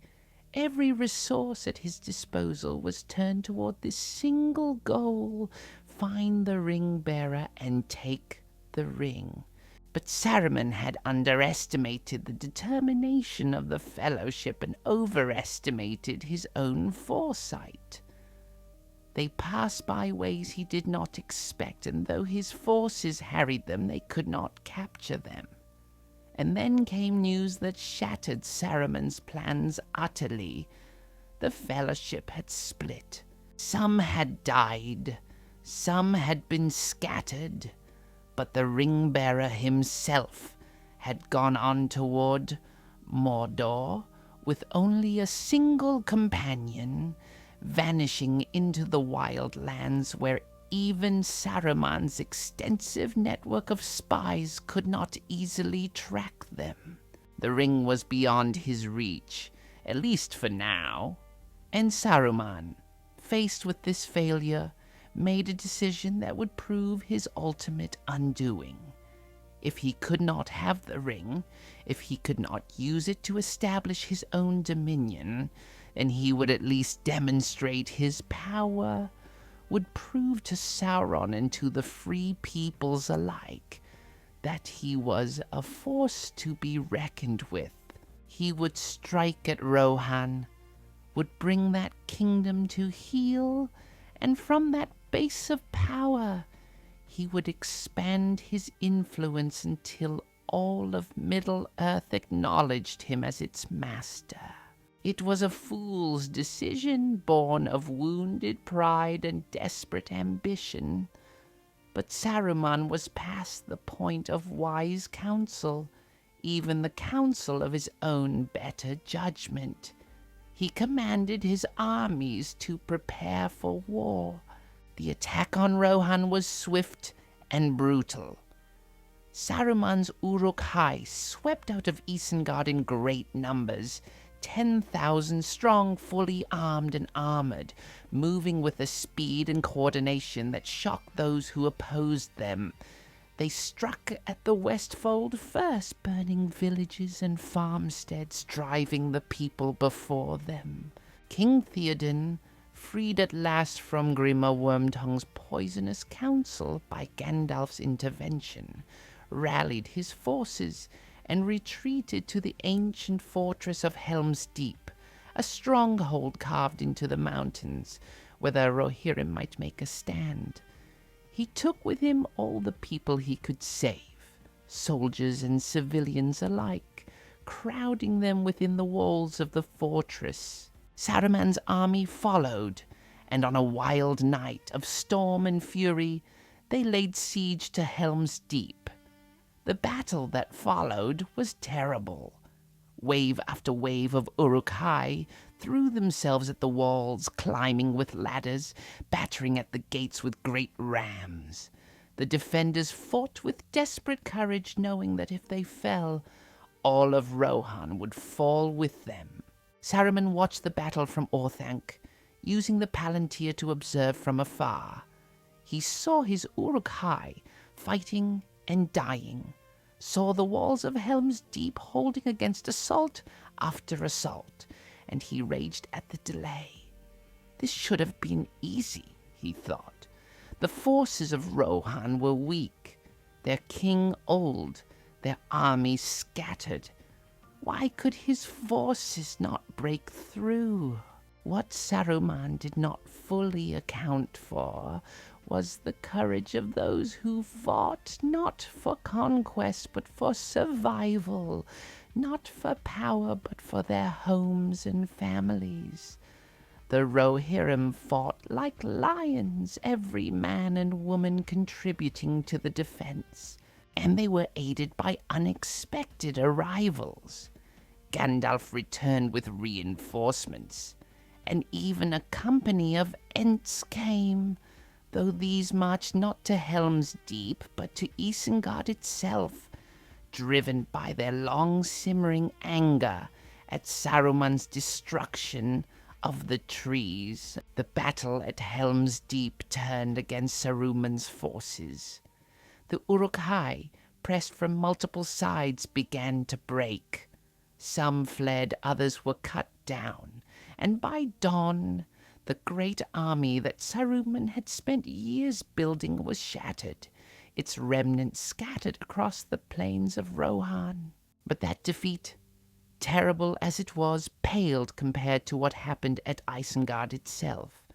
The Ents came in the night, dozens of them, ancient and powerful beyond mortal reckoning.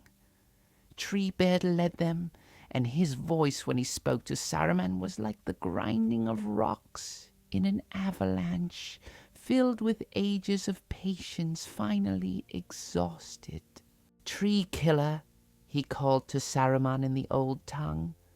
"Orc breeder, corrupter of clean earth, your time has come." Saruman appeared on the walls of Isengard, and his voice was still strong, still persuasive. "Treebeard, old friend, surely we can speak of this reasonably. Yes, I cut down some trees, but it was necessary for the defense of these lands, and I have planted new ones, have I not? Come, let us not be hasty." But the Ents were not swayed by Saruman's words, not this time. They had been hasty enough, had waited long enough, and now they would act. They tore down the gates of Isengard as though they were made of paper. They smashed the workshops and forges, toppled the walls, uprooted the machinery of war that Saruman had built. And most terribly of all, they broke the dams that held back the river. Water came flooding into Isengard, a great torrent that swept away everything in its path. The furnaces were quenched, the pits and dungeons filled, the open spaces turned into a great lake. Everything that Saruman had built over long years was destroyed in a single night of fury. Saruman retreated to Orthanc, the only structure in all of Isengard that the Ents could not break. The tower stood as it had always stood, impervious to any force, but it had become a prison rather than a fortress. Saruman was trapped within, surrounded by water, and by Ents who kept watch, ensuring he could not escape. When Gandalf came to Isengard days later, riding with King Theoden and others of the Fellowship, they found the valley transformed. Where once there had been workshops and armies, now there was only water and ruins, and in the center of it all stood Orthanc, black and unbroken, with Saruman trapped at its height. Gandalf called up to the tower, his voice carrying clearly across the water. "Saruman, come down, and speak with us. Your power is broken, your armies defeated. It is time to face the consequences of your choices." Saruman appeared on the balcony at the tower's peak, and even in defeat he was a figure of terrible majesty. His voice when he spoke was still beautiful, still persuasive, still capable of swaying hearts and minds. He spoke of the great danger that faced them all, of the need to unite against Sauron, of the foolishness of fighting amongst themselves when the true enemy gathered his strength in Mordor. And for a moment, listening to that voice, some of those gathered below felt their resolve weaken. Perhaps Saruman could be forgiven. Perhaps his knowledge was still needed. Perhaps he spoke truly about the need for unity. But Gandalf was not swayed. He had seen too much, knew too well the depths of Saruman's corruption. "You have no power here," he said clearly. "Saruman, your staff is broken." And as he spoke, there was a crack like thunder, and the staff that Saruman held, the symbol of his authority as a wizard, shattered in his hands. The pieces fell from the tower and splashed into the water far below. Saruman recoiled as though struck. The breaking of his staff was more than a physical act. It was a severing of his connection to the Order of Wizards, a formal declaration that he was cast out, no longer counted among the Istari. All that he had been, all the authority and respect he had accumulated over thousands of years, was stripped away in an instant. "Go," Gandalf said, and his voice was both stern and sad. "Go from this place. You are free to leave Orthanc, but you are no longer what you were. You are Saruman no longer. You are merely an old man who chose poorly and must now live with the consequences." For a long moment, Saruman stood frozen on the balcony, and those who watched could see the emotions warring on his face. Rage, humiliation, defiance, and beneath it all something that might have been despair. Then he turned and vanished back into the tower, and those gathered below heard a door slam shut with terrible finality. Theoden and the others departed soon after, for the war with Sauron still raged and there was much to be done. But they left guards around Isengard, ents and men of Rohan, who would ensure that Saruman remained imprisoned in his tower, unable to cause further harm. And Saruman did remain there for a time, trapped in Orthanc with only Grima Wormtongue for company. Grima had come to Isengard seeking refuge after being cast out of Rohan, and he had remained even through the siege, too afraid to flee and with nowhere else to go.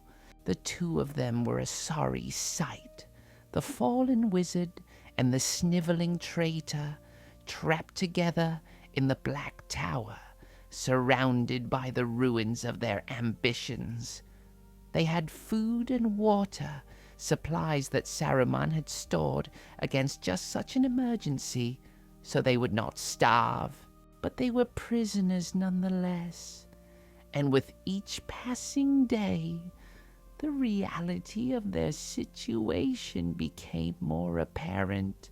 Saruman spent his days pacing the halls of Orthanc, raging at his defeat, plotting impossible revenges. He looked into the Palantir and tried to communicate with Sauron, but the Dark Lord no longer answered. He had no use for a failed servant, no interest in one who had proven unable to deliver the results promised. And slowly, in the silence of his prison, Saruman began to understand the full measure of his fall. He had been the White Wizard, the chief of the Istari, respected and honored by all the free peoples. He had possessed knowledge and power that few in Middle-earth could match, and he had thrown it all away, sacrificed everything in pursuit of a greater power that had eluded him, and in the process he had become something contemptible, a cautionary tale rather than a figure of wisdom. The recognition of this truth did not make him repentant. It made him bitter, filled him with a resentment so deep and abiding that it consumed whatever good might have remained in him. If he could not have power, if he could not have respect, then he would at least have revenge. Somehow, some way he would make those who had brought him low pay for what they had done. But for now, he was trapped, and the war raged on without him. The siege of Gondor, the battle of the Pelennor fields, the march of the armies to the Black Gate, all of these great events happened while Saruman sat in his tower, powerless to affect them, reduced to the role of spectator in a drama where he had once expected to play the leading part. We'll pause here, my friends, with Saruman fallen but not yet at his end. There is more to tell, a final chapter to this tragedy, but that is for our next gathering. Rest now, and let these tales of war and downfall fade from your mind. Peace awaits in sleep, and we shall find it together. The war ended, as all wars must, though the ending came in ways that few had foreseen. The ring was destroyed, cast into the fires of Mount Doom by the ring-bearer's final desperate act. Sauron was defeated utterly, his power broken forever, his dark tower collapsing into ruin. The age of his terror was over, and the free peoples of Middle-earth rejoiced in their deliverance. But Saruman, locked in his tower, did not rejoice. The news of Sauron's fall came to him through travelers passing near Isengard, their voices carrying across the water as they spoke of the great victory. And Saruman, listening, felt only a deep and abiding bitterness. The enemy he had spent thousands of years preparing to face was gone, defeated without him, defeated in spite of him. All his schemes, all his preparations, all his betrayals had been for nothing. The guards around Isengard, both Ents and men, began to grow lax in their vigilance.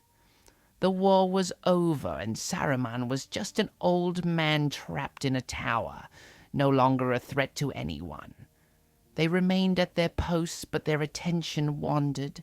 Their watch became less careful, and Saruman, ever cunning, noticed this change and began to plan.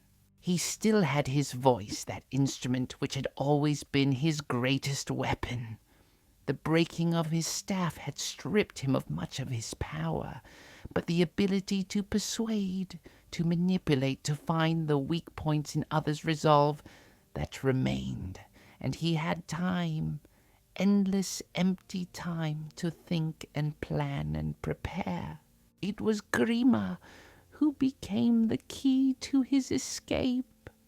Poor miserable Grima, who had once been a man of some standing in Rohan, and who was now reduced to serving as Saruman's only companion, fetch servant and whipping boy in equal measure.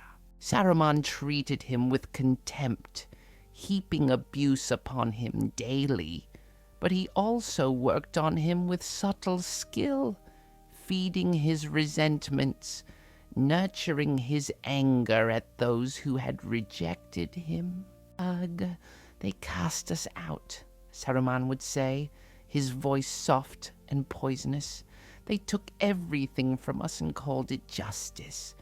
Theoden, who was weak enough to be manipulated, who needed you more than he would admit, he cast you out without gratitude for your years of service. And Gandalf, the self-righteous fool, he broke my staff and left us here to rot. They are no better than we are, Grima. They simply had fortune on their side. Day after day, week after week, Saruman worked on Grima, and slowly the seeds he planted took root. Grima's shame began to transform into anger, his self-loathing into hatred of others. And when Saruman judged the time right, he put his plan into action. He called down to the gods from his balcony, his voice carrying that old persuasive quality, speaking of repentance and changed hearts of an old man who had learned from his mistakes and wished only to live out his remaining years in peace and quiet. He spoke for hours, weaving a spell of words, and though the Ents were largely immune to such manipulation, some of the men began to waver. Perhaps they thought it was cruel to keep an old man imprisoned forever. Perhaps mercy was called for now that the war was over. Perhaps Saruman had indeed learned his lesson and could be trusted to live quietly without causing further trouble. Treebeard, when consulted, was reluctant, but not opposed. The Ents did not love keeping watch over Isengard, and with Sauron defeated, the need for such vigilance seemed less pressing.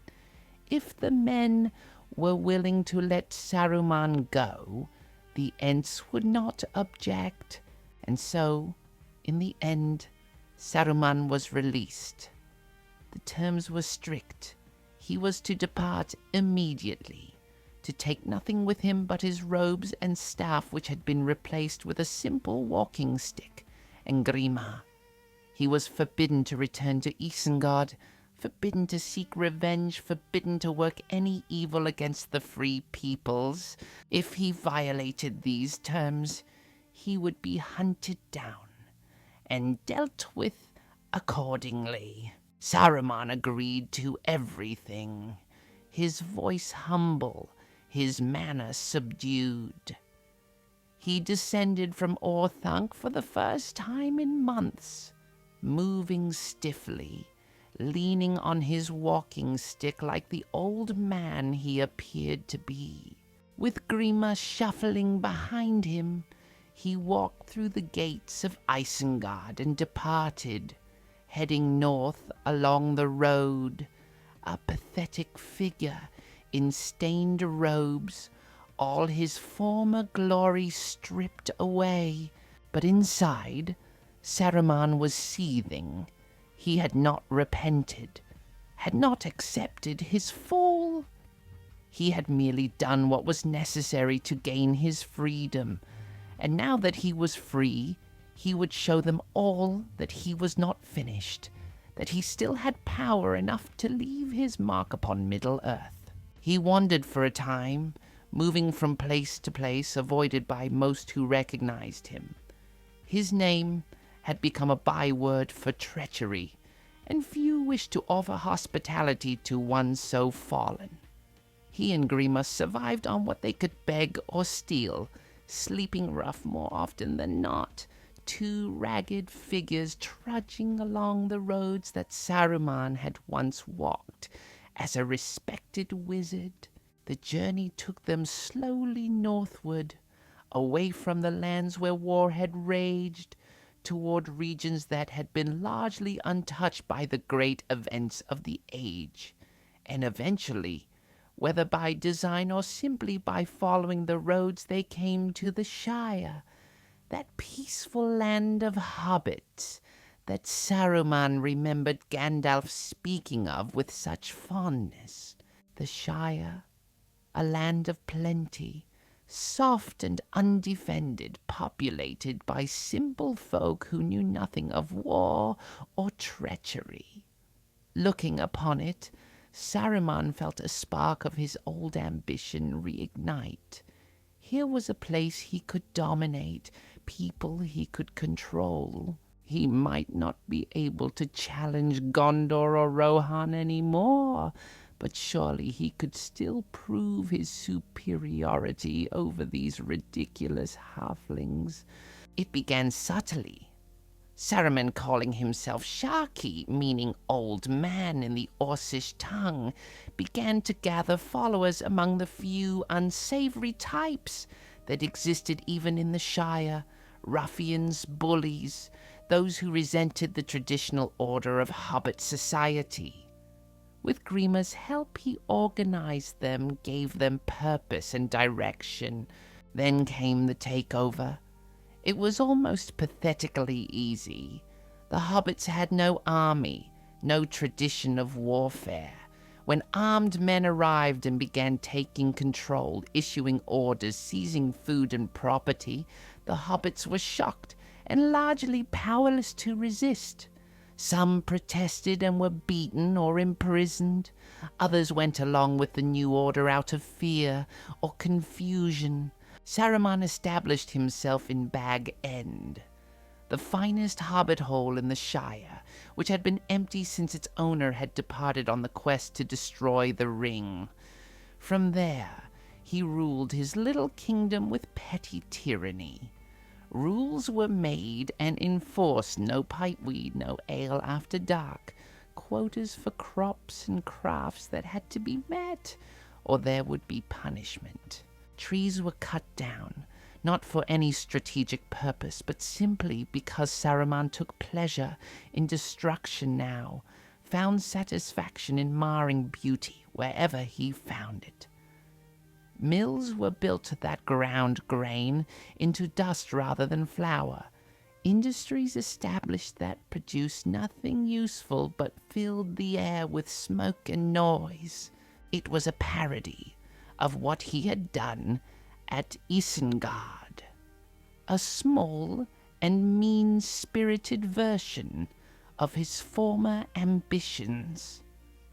But it was all that was left to him, and he pursued it with the same intensity he had once devoted to grander schemes. For a time, it seemed that Saruman might succeed in permanently subjugating the Shire.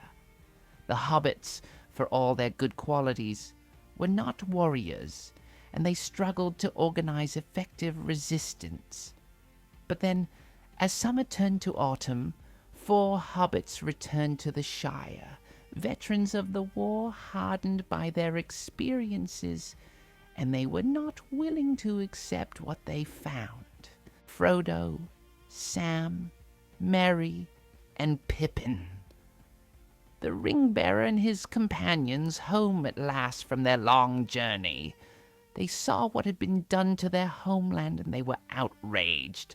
More importantly, they had learned courage and leadership during their travels, and they knew how to organize, how to fight, how to inspire others. The Battle of Bywater, as it came to be called, was not a grand affair by the standards of the Great War. It was a skirmish, really. Hobbits armed with farm tools and hunting bows facing a few dozen ruffians. But for the Shire, it was momentous. The first time in living memory that hobbits had organized for battle, had stood together against oppression. The ruffians, bullies at heart who had thrived only because the hobbits were too peaceful to resist, broke and fled when faced with determined opposition. Some were captured, others driven out of the Shire entirely. And within a day, Saruman's petty kingdom had collapsed completely. The 4 hobbits marched to Bag End, where Saruman had barricaded himself with Grima and a handful of remaining ruffians. They called for him to come out, to face justice for what he had done. Saruman appeared on the doorstep, and even in defeat, even reduced to this pathetic state, there was something terrible about him. His face was twisted with hatred. His voice when he spoke was venomous. He cursed the hobbits, cursed the Shire, cursed all of Middle-earth for rejecting him. "You fools," he spat. "You cannot see what you have lost. I could have made this land strong, could have prepared you for the dangers that will come, but you choose weakness, choose your comfortable ignorance. So be it. wallow in your little lives, your petty concerns. You deserve whatever fate befalls you. You need to leave, Frodo said quietly, and there was pity in his voice despite everything. Go, Saruman. Go and trouble us no more.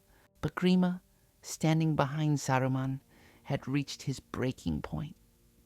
Years of abuse and humiliation had built up inside him, and seeing Saruman defeated again, seeing him about to escape punishment again, something snapped. He pulled out a knife, a short blade he had kept hidden, and with a cry that was half sob, half scream, he drove it into Saruman's back. Saruman fell, his eyes wide with shock and pain. He tried to speak, but blood filled his mouth. He reached out as though to grab something, but there was nothing there to grasp. And then he died, there on the doorstep of Bag End, killed by the servant he had tormented for so long. The hobbit stood in stunned silence, unsure what to do. Then from Saruman's body, a pale mist rose, taking vague shape, the spirit or shade of what he had been. It looked toward the west, toward the undying lands from which he had come so long ago, and seemed to reach toward them as though pleading for return. But from the west came a wind, cold and final, and it blew the mist away to nothing. Saruman's spirit was rejected, turned away from the halls of his origin, left to dissipate into the void. There would be no homecoming for him, no return to what he had been. He was gone completely, utterly, as though he had never existed. Grima stood over the body, the bloody knife still in his hand, and the hobbits could see that he too had reached his end. There was nothing left in his eyes, no hope or will or purpose. When hobbit archers shot him, as much from mercy as from justice, he fell, without resistance, dying beside the master who had destroyed him. Thus ended Saruman, called the White, called the Wise, head of the Istari and member of the White Council. Not in glory or battle, not opposing some great enemy, but in a mean little struggle over a place he had subjugated out of spite. His last act was not wisdom or power, but petty tyranny. His last words were curses. His last home was a stolen hobbit hole. It was, perhaps, the saddest ending imaginable for one who had been so great, and it stood as a warning to all who might come after, that pride and the hunger for power can bring down even the wisest, that corruption begins with small compromises and ends in total degradation, and that those who seek to dominate others will ultimately destroy themselves. The hobbits buried the bodies without ceremony, in a simple grave marked with no stone, and then they set about repairing the damage that had been done to the Shire, replanting trees, tearing down the ugly structures, restoring the peace and beauty that Saruman had tried to destroy. Within a year, it was as though Saruman had never been there. The Shire healed, the hobbits returned to their peaceful ways, and the name Sharkey became just a dark story told to children, a cautionary tale about strangers and the importance of standing up for what is right. And in the wider world, Saruman was remembered as a tragedy, a lesson, a warning.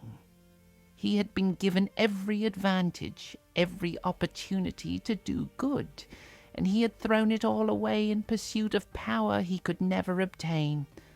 Let his story, then, serve as a reminder of where such paths lead, and let us choose better. Rest now, dear friends. The darkest part of our tale is told. Tomorrow we'll speak of lessons and legacy, but for tonight, let Saruman's sad end fade from your thoughts. Sleep comes gentle and kind, and with it peace. And so we come to the end of Saruman's tale, dear friends, but not quite to the end of our evening together. For every story, especially the tragic ones, carries lessons within it, truths that we might learn from the mistakes of those who have gone before. Let us spend these last quiet moments together reflecting on what Saruman's fall might teach us and what legacy he left behind in Middle-earth. The most obvious lesson, perhaps, is about the nature of pride. Saruman was, by all accounts, genuinely wise and knowledgeable when he first came to Middle-earth. His learning was vast, his understanding deep, his intentions sincere. But pride, that most insidious of corruptions, found a foothold in his heart. It whispered to him that he was wiser than his mission, more capable than his constraints, exceptional enough to handle powers that would corrupt others. Pride told him that studying the enemy's methods would not affect him, as it might affect lesser beings. Pride assured him that using the Palantir, that engaging in dialogue with Sauron himself, was a sign of his strength rather than his vulnerability. Pride convinced him that the rules which applied to others, the limitations placed upon the Istari, need not apply to him because he was special, because he understood more, because he was the White Wizard, the chief of his order. And pride, in the end, destroyed him completely. Not all at once, not in a single moment of dramatic fall, but gradually, through a series of small compromises, each one seeming reasonable at the time, each one leading inevitably to the next, until he had traveled so far down the dark path that there was no returning. This is perhaps the most frightening aspect of Saruman's story. He did not wake up one morning and decide to become a villain. He did not consciously choose evil over good. Instead, he made a series of choices that seemed logical, even wise, from his perspective. Study the enemy to better fight him. Use the seeing stone to gather intelligent. Counsel patience when hasty action might do harm. Build up strength in Isengard as a bulwark against the darkness. Each step made sense in isolation, but taken together, they formed a path that led him away from the light and into shadow. The lesson here is about vigilance, about the need to constantly examine our own motivations and the directions in which our choices are taking us.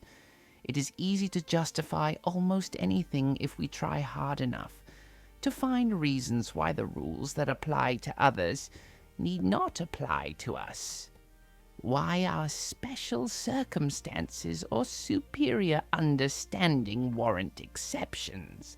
But these justifications are dangerous precisely because they are so seductive, so seemingly reasonable.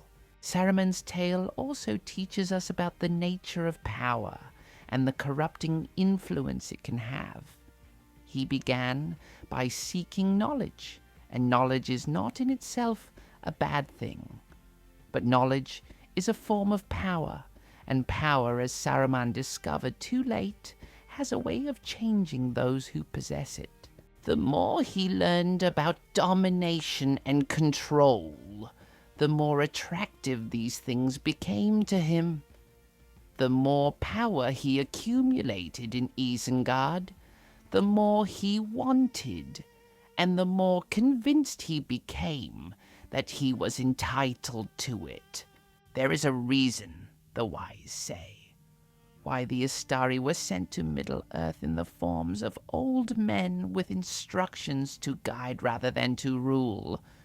Power corrupts, and even the best intentions can be warped by it. Saruman thought himself immune to this corruption, thought his wisdom and self-awareness would protect him. He was wrong, catastrophically wrong, and his fall serves as a warning to all who might think themselves similarly immune. Contrast Saruman's path with that of Gandalf, who was offered power many times and consistently refused it. When Galadriel offered him leadership of the White Council, Gandalf declined. When the opportunity arose to take the ring, to use it for what seemed like good purposes, Gandalf refused even to touch it. He understood what Saruman never did, that true strength often lies in restraint, that the greatest wisdom is sometimes knowing what powers to refuse rather than which ones to grasp. Gandalf walked among the humble folk of Middle-earth, shared in their struggles, offered counsel without demanding obedience, inspired rather than commanded, and in the end, it was Gandalf's way that proved effective, Gandalf's path that led to victory over Sauron. The gentle guidance of free peoples choosing their own course proved stronger than all of Saruman's armies and schemes. This too is a lesson worth remembering. The methods we use matter as much as the goals we pursue. Good ends do not justify evil means, not because of some abstract moral principle, but because evil means corrupt us, change us, turn us into the very thing we claim to oppose. Saruman sought to defeat Sauron by studying his methods, by adopting his strategies, by building power in the same ways the Dark Lord built power. And in doing so, Saruman became like Sauron, became a different kind of threat, but a threat nonetheless. The tragedy of Saruman is that he had every opportunity to choose differently. At so many points along his journey, he could have turned back, could have recognized what was happening to him and sought help. When Gandalf first expressed concerns about his changes, Saruman could have listened rather than becoming defensive.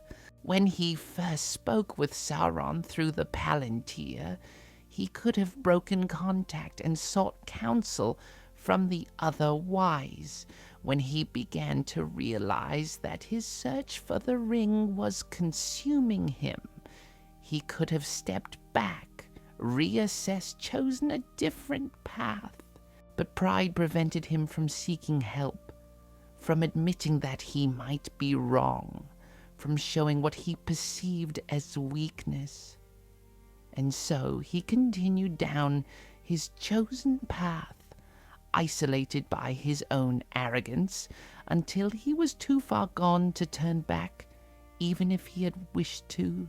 There is a lesson here about the importance of community, of counsel, of being willing to admit when we need help. None of us, no matter how wise or capable we may be, can see ourselves clearly all the time. We need others to reflect back to us what we cannot see alone, to question our assumptions, to warn us when we are going astray. Saruman cut himself off from such counsel, trusted only in his own judgment, and paid a terrible price for that isolation. What then of Saruman's legacy? What remained in Middle-earth after his death? The answer, in many ways, is very little. Isengard was left in ruins, its walls broken, its valley flooded. In time, the Ents allowed the trees to return, and the valley, that Saruman had turned into a fortress of war became a forest again, green and peaceful, with only Orthanc standing as a reminder of what had been. The Uruk-hai that Saruman had bred were hunted down or fled into distant places, and eventually they died out or mingled with other creatures until they were no longer distinct. The weapons and armor he had forged were mostly destroyed or scattered, melted down or lost. The knowledge he had accumulated, the texts and scrolls and research, much of it was lost when Isengard fell, and what remained was either destroyed or locked away, where it could do no harm. In the Shire, the damage he had done was repaired within a year. The trees he had cut down were replaced with new plantings. The ugly buildings were torn down. The ruffians he had gathered were driven out or reformed. It was as though he had never been there, as though his entire occupation had been nothing more than a bad dream. This too is part of his tragedy. For all his ambition, for all his schemes and plans, for all the suffering he caused and the betrayals he committed, Saruman left almost nothing behind. His works did not endure. His name became a byword for treachery and failure.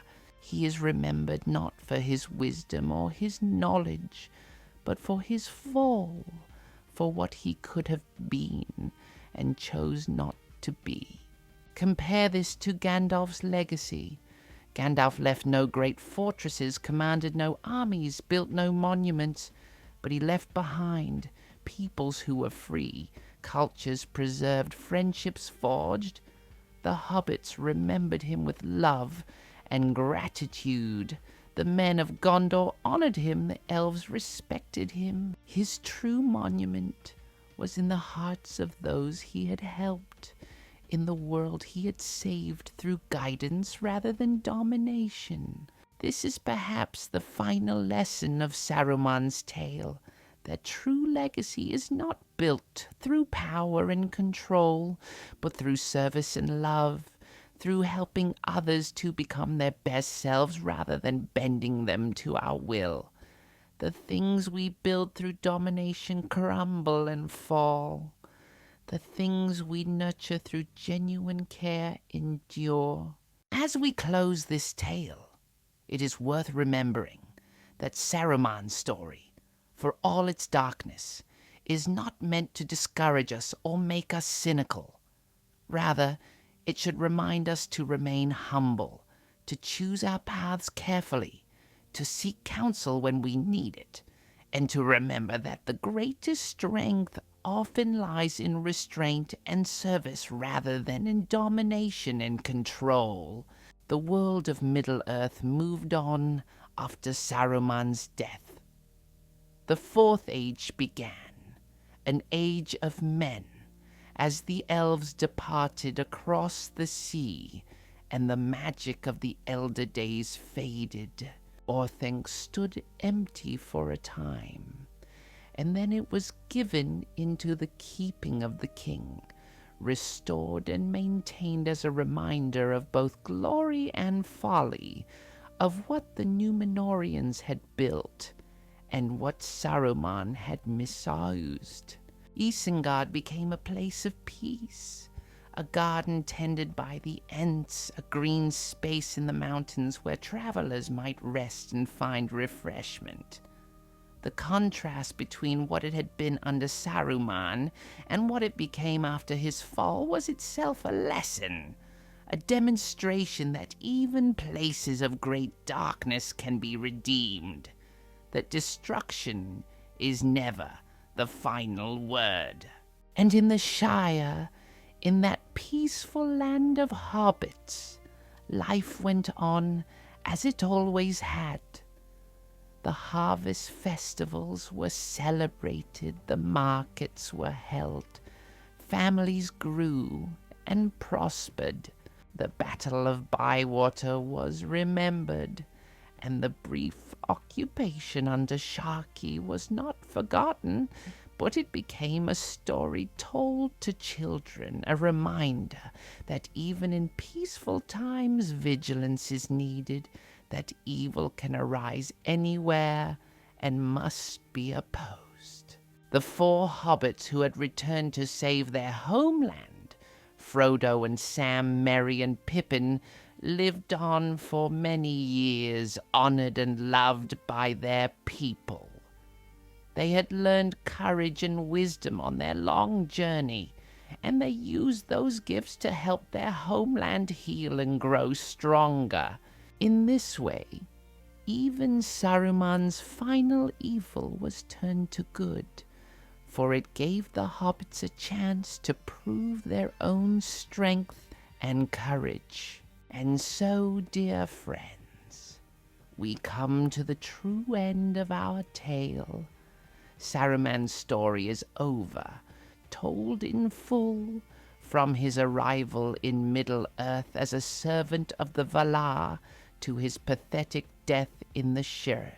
It is a sad story, a tragic story, but also an instructive one, full of lessons about pride and power, about choice and consequence, about the importance of remaining true to our purpose even when tempted by seemingly reasonable compromises. Let us take these lessons to heart, but not let them weigh too heavily on our spirits. The night grows late, and you have been patient listeners staying with me through this long tale.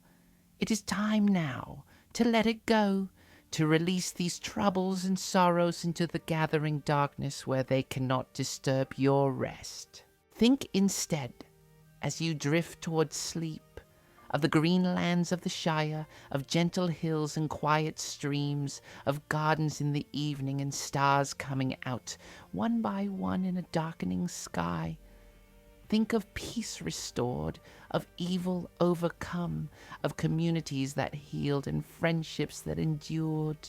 The world goes on, dear friends, through all its trials and tribulations, through its falls and its redemptions, and we go on with it, learning what we can from the stories of those who came before, trying to choose wisely, trying to remain true to what is good and right even when the path is difficult.